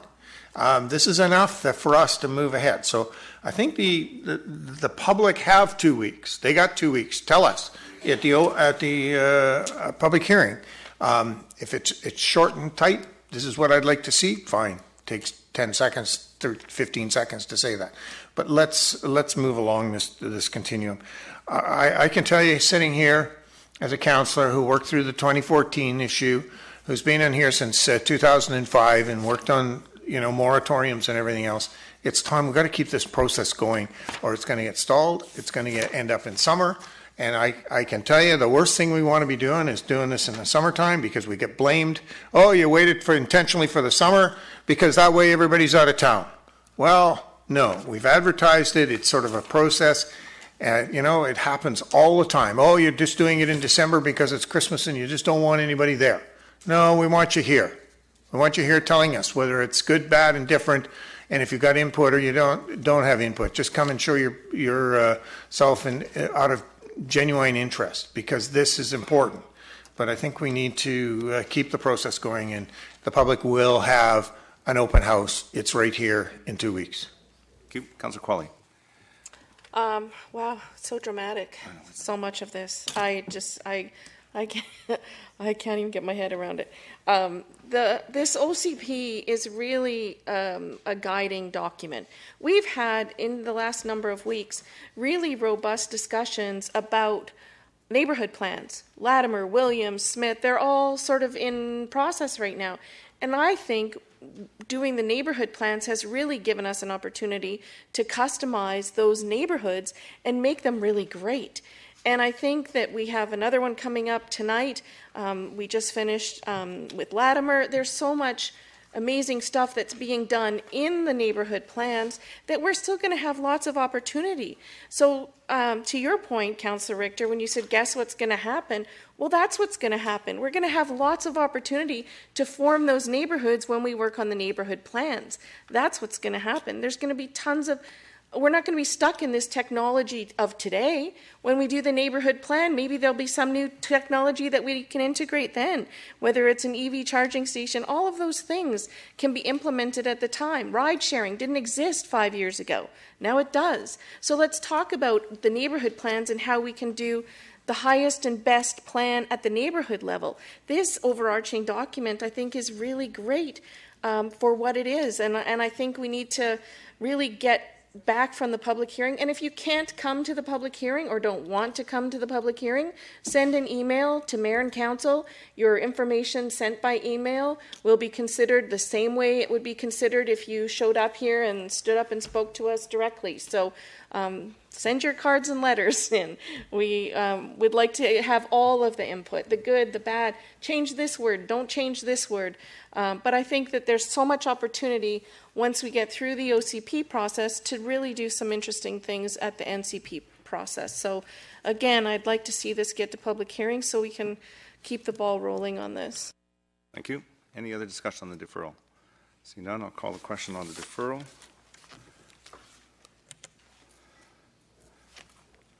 And the deferral fails with Councillor Fox, Councillor Whitmarsh, Mayor Froese, Councillor Qualley, Councillor Long opposed.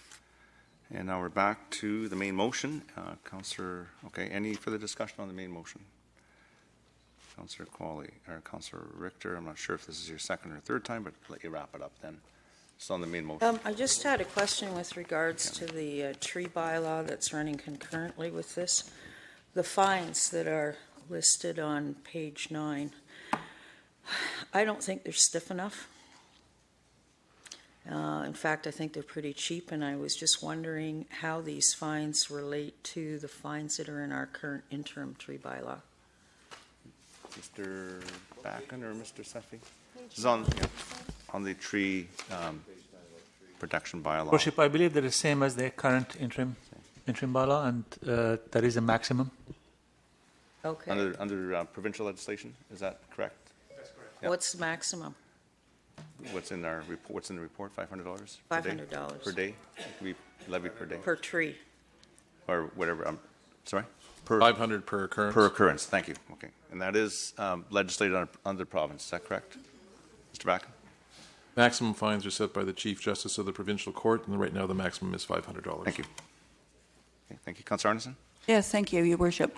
And I guess through you, Your Worship, to staff, I just wanted to confirm, because I did ask a few questions about the tree bylaw, that there is actually still remaining in our legislation a discretionary option for council to refuse a development permit if it is believed that there has been preemptory tree clear cutting.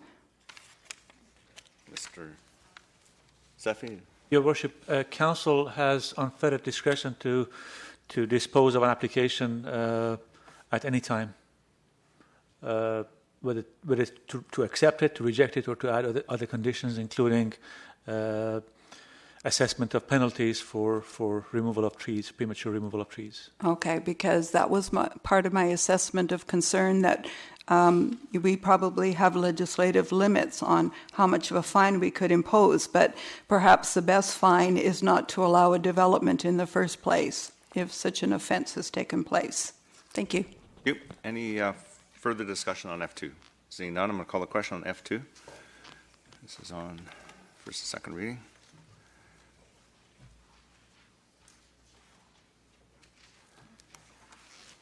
And it carries with Councillor Richter opposed. Okay, so now we move on to bylaws for first, second, and third reading. G1 is highway closure, dedication, removal, and disposal. 216 Fraser Ventures Limited, bylaw 5231.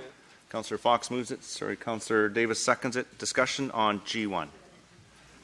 Seeing none, I'll call the question on G1. That carries the Councillor Richter opposed. Hey, they're going to miss the mayor's report. It's the best part. Bylaws for consideration at third reading. H1 is a Smith Neighborhood Plan, bylaw number 5265. Could I have a motion, please? Councillor Fox, seconder. I need a second. Councillor Qualley, any discussion on H1? Councillor Qualley, you're up. Thank you. I just wanted to thank staff for the information they sent out regarding the car sharing program. And included in the clerk's notes, there's information about the implementation of that into the process. So into section 8.5, the third paragraph, I'd like to add that where it says, in order to promote a vibrant transit-orientated development, opportunities to reduce parking requirements should be pursued for developments within a 400-meter walking distance to transit stops along 208 Street. And add the rest of the sentence, including consideration of car-sharing programs and opportunities in a secure and appropriate location within all multifamily developments. And I know there was some concern about saying within all, but the key word there is appropriate. So where it's appropriate, that we should be looking at implementing some car-sharing options. So I'd like to add that as an amendment. Move an amendment and seconder to that amendment. Councillor Fox seconds the amendment. Now, staff, did you get that, or do you have a written? Okay. The exact sentence in the clerk's notes in the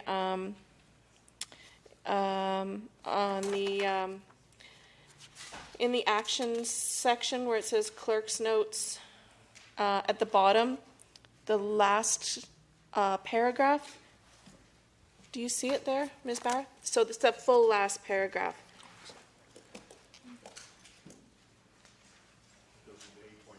It goes into section 8.5, the transportation and parking demand. Once we get that all, we'll make sure it's read back.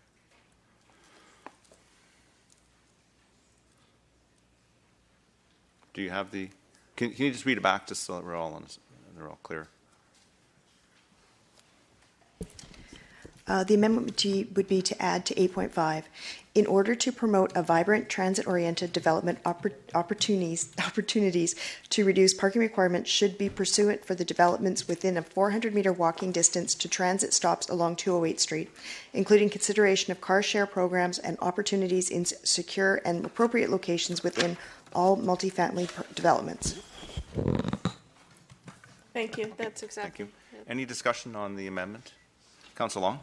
Oh, you're okay. We're saying that all multifamily developments shall consider ride sharing and substitute parking spaces for that. So you can take parking out. No, appropriate is the word, I think, is in the sentence, but then it says all multifamily. Is that correct? Madam Clerk? I mean, ride sharing may not work in Langley. I mean, it works around some places, but you have to have a really, really dense population, I think, for it to be successful. It might work, might not. What about bus stops and taxi stands? I mean, all these things contribute to transportation modes, but I don't know if you can put it into the plan. They are in the plan. Well, this is not in the plan. Ride sharing isn't in the plan. Uber's not in the plan. I'm sure that would be good. Doesn't have anything to do with Uber. Well, anyway, that's my question is, does your amendment, Councillor Qualley, say that all multifamily must have consideration of ride share? No. That's what I thought I heard. It does not. Well, they're scrambling to look for the wording there. Yeah, I believe it said where appropriate. We'll just get Well, not on the sentence that okay, was we'll get referred clarification to. from the clerk, because that's what's, I just want to make sure that it's, I believe Councillor Colley added that. Your Worship, just working it through. Yep. The amendment is in order to promote a vibrant transit-oriented development opportunity to reduce parking requirements should be pursued for developments within a 400-meter walking distance to transit stops along 200 Street, including consideration of car sharing programs and opportunities in secure and appropriate locations within all multifamily developments. So that's the amendment from the clerk's So it's note. promoting, and it's not, it allows some language. An appropriate location within all multifamily developments, it says. So I don't know if you can be that specific. So perhaps the issue would be addressed by having the appropriate location within appropriate multifamily developments. Be better. It does say consideration of. It doesn't say mandate. Yeah. It does say in consideration of. So staff sent out a really detailed report, as you requested, Councillor Long. Oh, I didn't request it. I think you did. On car sharing. So it was sent out several weeks ago, and that's how this sort of evolved. Wasn't convincing for me. Okay, so we long for clarification. So I believe the language allows for consideration where appropriate. So it's not demanding, but it's certainly we want to encourage that sort of development in our communities. Yeah, the intention is to provide another option within transit so people aren't so reliant on cars. I would just suggest you take the word all out, Your Worship, because it clearly says that the appropriate location within all multifamily developments. So if you take the word all out, that would be better. I still won't support it, but it at least won't hamstring us in the future. Then it would read opportunities in a secure and appropriate location within multifamily developments. To take out the word all? No, it does say consideration. So I think we should consider it in all developments. We can do it officially by Councillor Long putting an amending motion to take that word out if he wishes. And then it's. Well, I think that would make a big difference. Okay, I guess we're seeing it two different ways. When I see the words within all multifamily developments, I guess it means that it's within all multifamily developments. That means ride share shall be considered in appropriate locations. It's the same. Yeah, well, it's a game of semantics, I guess. Yeah, but if I could take semantics. the word all out, it would be better. But I think it means the same to me. All, and you're just taking it, assume. If it's the same, then we can take It's it up all to you out. if you want to make the amendment, and then I'll ask for a seconder. That's the proper way of dealing Well, with not this. necessarily. I mean, Well, that's the if only way it we can means do the it now. same to you, then we can take the word out. But it needs to be an amendment because there's a motion on the floor. Well, if the mover doesn't want to take it out, that's fine with me. Okay, thank you. Councillor Qualive, did you wish to speak? No, I'm good. Councillor Richter? Well, we just had the discussion relative to the big framework breaking down into the little pieces and how the little pieces were going to be detailed. And this is a little piece of the big Willoughby plan, so adding car sharing in a very dense little piece makes a lot of sense to me. Okay. So I support Councillor Qualley's motion. Thank you. Any further discussion on, that's the amendment. There's no. Oh, yeah. So we're on the amendment. This is H1.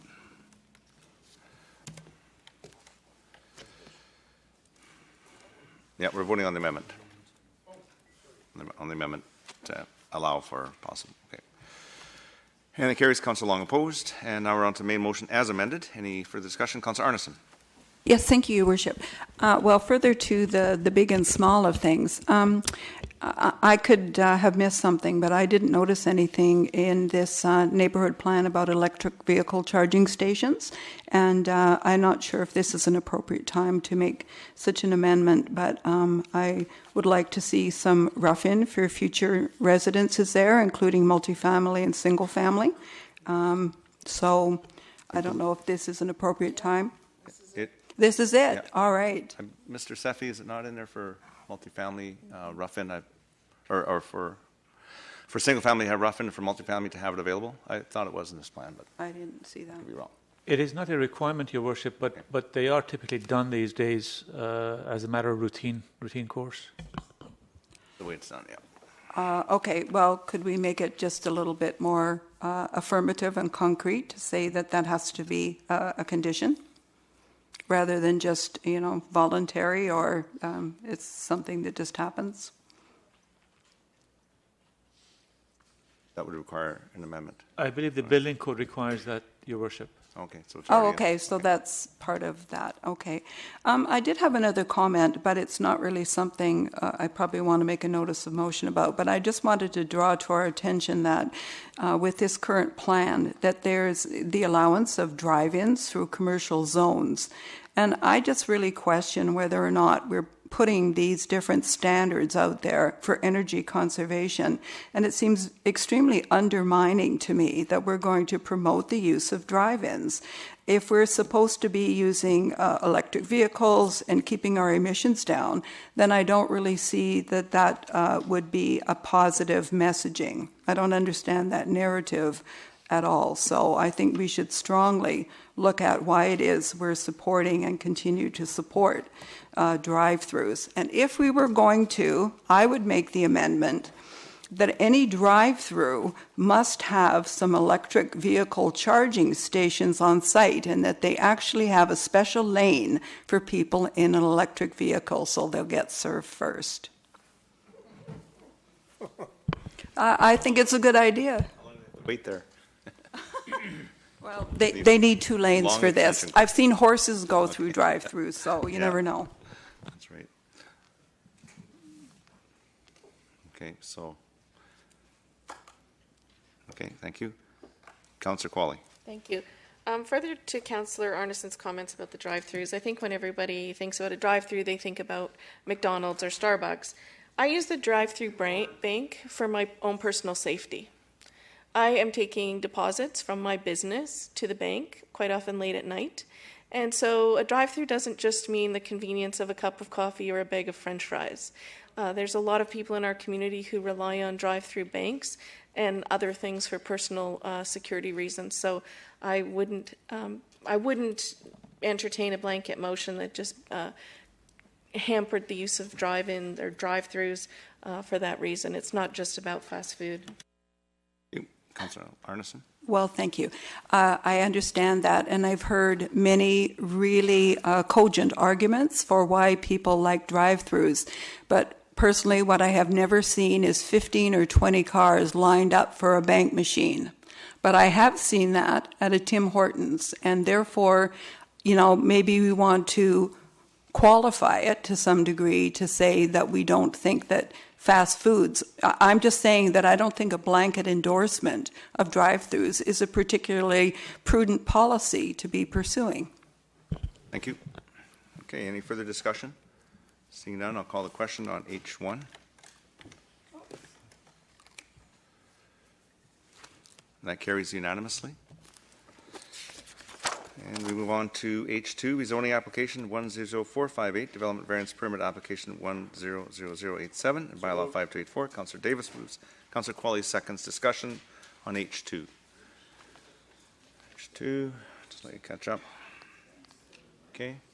Seeing no discussion, yeah, I'll move to the question, calling the question on H2. Carries with Councillor Arneson opposed.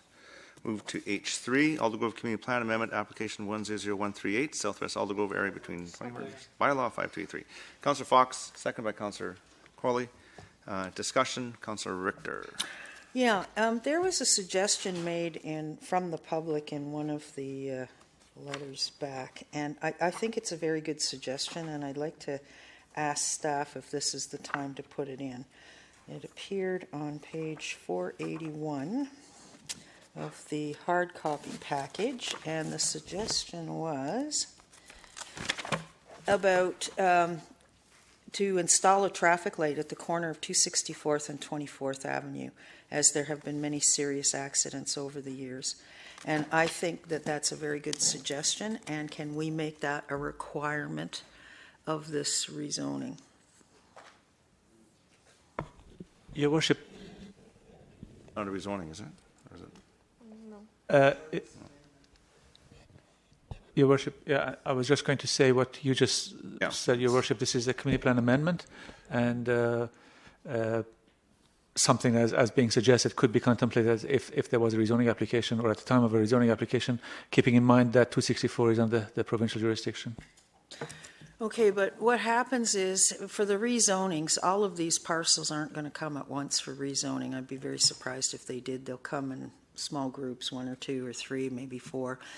At what point do we make an effort to get a traffic light in at that intersection in order to facilitate the additional traffic flow into this neighborhood? Because I think they're right. There should be a traffic light there. Mr. Seffi? Thank you, Worship. There are 2 ways, Your Worship. It's either part of a development application or the township itself will initiate it. If it's to be part of a development application, then obviously there's no cost implication for the township. But a community plan amendment in itself does not necessarily facilitate the development, which means that it's only a designation anticipating a future development application to come through. Okay, but can we put something in this saying that once these properties start to develop, a requirement of the development applications will be a light at that intersection?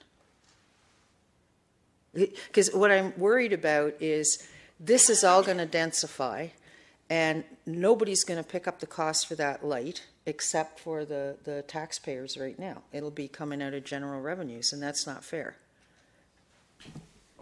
Your Worship, if the ministry was agreeable to a traffic light at that intersection, and if in fact the warrants were there, a signalization is, again, as I said, either by a developer or by the township. In both cases, development cost charges will cover the bulk of the costs. So it's not general revenue. Mr. Worship, just to clarify, it's quite correct that the OCP amendment is not the appropriate place to put a specific requirement in, because it then comes down to who should be paying for it, and it could be construed that the township's paying for it, and that's not our objective. However, it was raised that these may come in pieces. It would be assumed, I think, that every piece that comes forth would have to have a traffic study, and if not, that there certainly would be if there was a combination. But more importantly, council can and has the right, even if it's a single lot that's going for rezoning, to make that a requirement, and then that requirement could be latecomered among the remaining lots if it's actually warranted. So it can be dealt with through the development process by having one lot trigger it, and then the rest have to pay for it. The one originating lot would have to front end it, but the rest would have to pay for it through a latecomer arrangement. Okay, but we've gone down this path before on 264th with the truck facility going in across from 29th Avenue. And the people who came to the public hearing wanted a light, and that was reversed by council because it didn't, council, and it was this council, didn't think it was fair that one particular property should have to pay for that light. So how do we flag it now that a light's going to be necessary? I'm not sure now's the time to flag it, but the answer is convince the remainder of council that this should be a prerequisite to any single development application. I know of what you're speaking, but the challenge there was the council did not maintain the position of the residents that a light was going to be required, at least with the warrants that were in place. So it's really something that should be dealt with at the development stage, whether it's one or all or something in between. The mechanisms are there for a latecomer arrangement, but the triggering mechanism has to come from a development prerequisite. Okay, so we can't put something in here saying that once the development applications start coming through, a latecomer provision will be put in place to ensure that there's a light that goes in there? The notification would have no weight because it would still be dependent upon a traffic study as this is at the OCP level. I think the discussion so far certainly indicates when it comes closer that that's something that staff will be looking at, but I don't know of any way to make it mandatory at the OCP level. Okay. The other question that I had relative to this one is low density, how many units per acre is going in there? Or will be contemplated? 8 units per acre? I believe it's 6 units to 8, Your Worship, if I remember correctly. Mr. Richardson, do you recall? That's correct. Okay. Thank you. You, Councillor Fox. Well, yeah, we're going to talk about a traffic light. We might as well talk about paving the rest of 24th Avenue too. I know Mr. Roberts is up there shuddering. Because that's been a long-standing issue with the residents of Aldegrove, is to get that whole thing fixed up. Anyway, we're not going to put it in this particular situation, but we will. get there. One day. Thank you, Councillor Fox. And that's it. Any other discussion? Seeing none, I'm going to call the question on H3.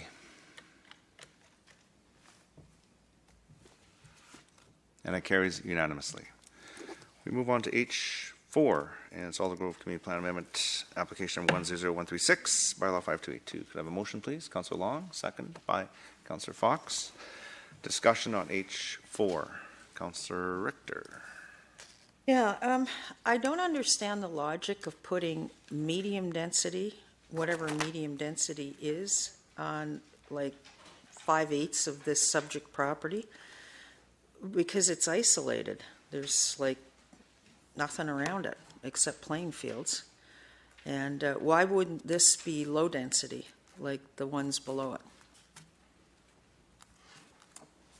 Mr. Seffi, I believe there's some, I don't know what the density across 268, if that's considered medium or low, but there is some housing across the street. Perhaps you could elaborate. That's correct, Your Worship. The intent is to try and match the densities across the street and provide for appropriate transition. Okay, but is it going to be townhouses that are going in on the medium density, or is it going to be single family? Your Worship, it could be both. Could be single family or townhouses. Okay, well, again, why would we put townhouses right there? I mean, granted, it's close to a playing field, but it's not close to major arterial roads, bus routes, anything like that. Not close to arterial roads, Your Worship, but it is close to amenities. So typically, the closer you are to an amenity, such as a park, you try to increase the density to take advantage, optimize the usage. Okay, so why are they putting low density on 268th Street? I guess that's for interface purposes. And then they're going to ram up the density on the other side. It just doesn't make sense to me. Okay, thank you. Thank you. Any other discussion on H4? Seeing none, I'll call the question on H4. And it carries with Councillor Arneson, Councillor Richter opposed. And so now we move on to bylaws for final adoption. I1 was dealt with earlier in the meeting, so we move on to I2, and it's bylaw notice enforcement bylaw amendment, streamside protection and enhancement, bylaw number 5257. Could I have a motion, please? Councillor Fox, seconded by Councillor Arneson. Any discussion on I2? Seeing none, I'll call the question on I2. It carries unanimously. And now we move on to the mayor's report, mayor and council report. And everybody left. Good grief. Best part of the meeting. Do this first, maybe next time. So good evening, and a little bit of a recap of what's happened over the last couple of weeks. The evening of Tuesday, May 30th, I attended the 58th Annual Ceremonial Review for the Royal Canadian Sea Cadet Corps, Columbia. The annual ceremonial review allows the cadets to show their parents and the public the skills and knowledge that they've gained in the past training year. Royal Canadian Sea Cadets are aged 12 to 18, and the event was held at the Aldegrove Navy Base. And it was an excellent evening, and I was the reviewing officer, which was my first time to do that, and I was quite honored to be able to participate like that. Great kids in our community. Wednesday, May 31st, was the last meeting of the Brookwood Furnished Community Planning Team, and I was happy to attend and thank the members for all their hard work over the past year. We as a council sincerely appreciate all the time that they took as volunteers in assisting in planning our community, and I know the feedback that I've heard from the community planning team members is that it was a great learning experience. They really enjoyed having that opportunity to have input, and I know we as council certainly appreciate the time they put in, because they had to put in a lot of hours to make this happen, and so thank you very much. On Thursday, June 1st, was the annual Walk and Talk with the Mayor at Derek Doubleday Arboretum. Well, there you got me pretending to do push-ups, which kicked off Seniors Week here in the township. It's a good picture, though, see? It's good. Quick picture. Quick picture. Not moving, see? And before the walk began, we cut the ribbon for the outdoor fitness equipment, and I was able to test out the apparatus and say it's a great addition to the park. And just a little background, this equipment came from the $1,000 grant that Township Langley got when we were accredited as a age-friendly community. And so then the Seniors Committee decided to put in this outdoor equipment. And I did go the next day and use it for a little bit, and I had an hour workout. It's a great addition. On Thursday, June 1st, I attended 2 graduation events. The first was the Walnut Grove Senior Secondary, their scholarship awards tea, and then the second was the Aldegrove Community Senior Secondary at Christian Life Assembly Church, and it was great to see all those young people graduate and cross the floor. On Monday, June 5th, I attended the Aldegrove Business Association's monthly meeting. I provided an overview of all the great things that are happening in Aldegrove, from the new aquatic facility and ice rink and development, and to upcoming events like the Aldegrove Fair Days and the possible having a good times cruise in this September. Had a great meeting with the board of directors, and I know they're working very, very hard to do what Aldegrove Business Association does, make it a better place. And certainly want to thank all of them for all the work that they do. On Tuesday, June 6th, was a Special Olympics torch run with a stop at the Langley RCMP detachment. Members of the Langley RCMP and other law enforcement agencies across the Lower Mainland will run through Langley to spread the message of hope and inclusion for Special Olympics BC. So a lot of the police members participated in the run, along with other volunteers, and the athletes were on hand also. So great work that they do every year, raising a lot of money for this worthwhile event. The run was followed by the annual Seniors Tea at the Aldegrove Kinsman Community Centre. Seniors Week runs June 1st to 7 and has become a very important event in our community each year. The township, which has officially been designated the age-friendly community, values our seniors and holds events throughout the week showcasing our Golden Agers, a club that many council members also belong to, I would say. And I did make a comment there that I'm always confused on what is a senior, because the Langley Seniors Resource Centre book is 50 plus. The White Spot menu is 55 plus. I booked a hotel the other day and they asked if I was over 62, so I guess that's a seniors thing. And then you can't get the ferry discount unless you're 65. So I'm very confused. I just think we're all just great people. And so now we're going to move on to council photos and events. And I think Councillor Davis had a few comments, and I know others had attended FCM this year, so you can jump in at any time. This is, it looks like we won the Stanley Cup. When did that happen? I didn't hear about it. The Grey Cup. Oh, the Grey Cup. Rats, the wrong one. Shows how much I know. Getting old. Yeah, and Councillor Fox is now a member of Parliament. Thank you very much for taking him. That's the Senate. Oh, it's the Senate. Oh, you're a senator. Oh my goodness. An appointment. An appointment for life. I like that. So, okay, I'm going to stop commenting. Okay, where are you in that other picture? That's the library. The library. Yeah. Yeah. And yeah. So, Davis, yeah, I got you on. Yeah. Okay, I just wanted to share with council that Tiffany Grudiski, I'm sure I didn't say that right, from Vanguard Secondary was so thankful for her scholarship. Tiffany was awarded the $2,200 scholarship from the township. She made a point of coming up to me and saying wanted me to say thank you to Mayor and Council. I also wanted to acknowledge the hard work and commitment of these teachers, principal, and support staff. You can see that they are really committed to these kids. Vanguard is an alternative school, and the students work really hard to get to grade 12. It is nice to see that we have these options for our kids in our community, and that there are more than one way to complete your grade 12. I really enjoyed the graduation ceremony and all the stories the students had to share. So I just wanted to point that out. Thank you. Thank you. And I just want to point out there's all the graduations. I really want to thank members of council for attending the graduations. I know we make every attempt to have a member of council at each graduation. And thank you very much. Councillor Qualley. Just before you go on. Okay, sure. Can you go back? Go back 2 slides. Go back one more. Okay, that picture of me sitting in the Senate, I just got to tell you a little story. And it connects. There's a connection here. We went on a tour of the Parliament with MP John Aldag in the evening. And we walked down by the, oops, it's 9 o'clock, sorry. And we walked down by the Senate.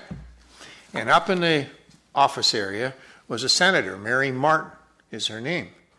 And this was quite late at night, and she, MP Aldag, requested she come down and open the Senate for us. So we're talking to Mary Martin, and her husband has taught at Vanguard for 25 years. I never knew in Langley that we actually had a senator, the husband of a senator in Langley. And he's taught for 25 years with those students who have a lot of learning difficulties and other issues. But she was very, very accommodating. And that's why we got into the Senate. And I thought, holy smokes, we didn't even know that there was a relationship there. But her husband teaches at Vanguard. So anyway, Thank you. This uniqueness. Okay, so Councillor Qualley. Yeah, I just wanted to go, if you wouldn't mind going back just a couple of slides. I had the opportunity, keep going back, one more back. Right there on the top left. I had the opportunity last week with Councillor Fox to attend the Aldegrove Community Secondary Graduation Luncheon. And it was a small luncheon held in the library at the school that recognized all the students that were going on to post-secondary and starting the next chapter of their lives. And those are the two young people that were given the Township of Langley scholarships. So that's Jimmy Brar on my left and Morgan McGee on my right. And they're super grateful to have the opportunity to have some support from the township for their post-secondary. So it's really important, I think, that we are able to provide some of that opportunity. And underneath that, I just wanted to commend Councillor Long for being such a great representative for the municipality at FCM, and congratulate him on serving several terms, I think 5 terms. At FCM. So thank you for your hard work at FCM on our behalf. And I appreciate the work that you did at this conference and representing Langley federally for the last 17 years. So thanks for that. Thank you. All right. Thank you for that, Councillor Qualley. Councillor Whitmarsh. Okay. Oh, here, now we go. Yeah, I won't be real long, but you can stop here.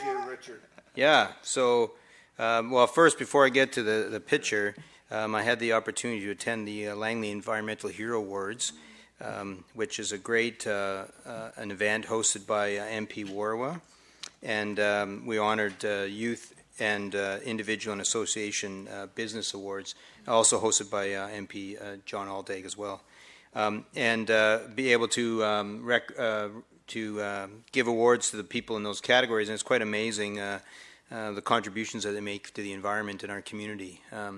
And then this picture here, this was actually on yesterday at the tournament to raise money for golf tournament to raise money for Canadian diabetes. And if you don't know, some of you would know, but this is King Richard who is with me. So if you remember the '82 hockey series, the Canucks going to the finals, of course, unfortunately losing 4 straight to the Islanders. But went on a remarkable run, and that's the goaltender, Richard Brodeur, King Richard, who is now a renowned artist, actually focuses on art, particularly around hockey and images of kids playing hockey and so forth. So anyways, opportunity to be there with King Richard. Thank you. He's in his playing shape right there, I gather. Yeah, it looks like he's a few years, well, '82 is a few years ago. Councillor Arneson. Oh, sorry. So now we're having a couple of talking points. So if you could just move the screen back one. There we go. So on the very left-hand side, I was very fortunate to be invited to a great event at KPU. It was on Saturday, and it was entitled the Academic Forum on Truth and Reconciliation. So those are a couple of the speakers. It was very uplifting and interesting to hear from a number of perspectives about, how we can look at truth and reconciliation. So it was a very nice program, and I anticipate that there was a lot of growth and networking going on there for the future advancement of those conversations in our community. Who's in that picture? Oh, the lovely lady, sorry, I'm not good at names, but there's one who is, I think, involved in the school system in the township of Langley, and then beside her is a lawyer who does a lot of work around residential schools and treaty negotiations, and the gentleman on the far left was just a very amazing person. I believe he currently teaches at the University of Victoria, but he's an internationally renowned scholar on Indigenous matters. Thank you. Anything else from Council or Council report? All right, Metro Vancouver representatives report. Anything to report? Okay, thank you. And is there any other business? Okay, you're still on, actually. Oh, I'm still on. Thank you. I just have a couple of notice of motions, please, to read. Go ahead. Shall proceed. Thank you. Whereas the Township of Langley is a rapidly developing community and has advanced a number of new neighborhood plans within the past few years, and whereas housing affordability has been drastically reduced in parallel to our build-out due to market conditions of relatively low supply, high demand, and high property values, which forces have resulted in a current average price of $1 million for a detached single-family residential home, $450,000 to $500,000 for a townhome, and $300,000 for as an approximate cost for an average apartment.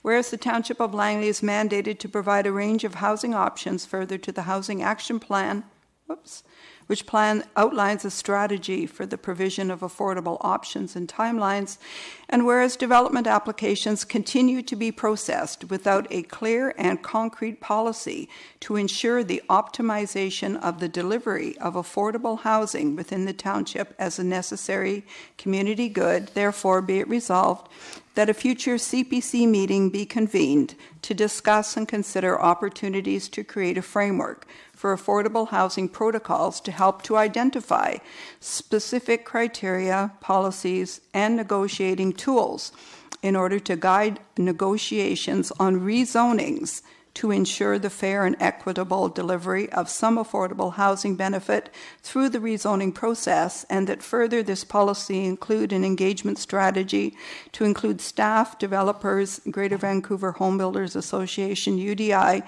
as well as other housing stakeholders and potential housing partners.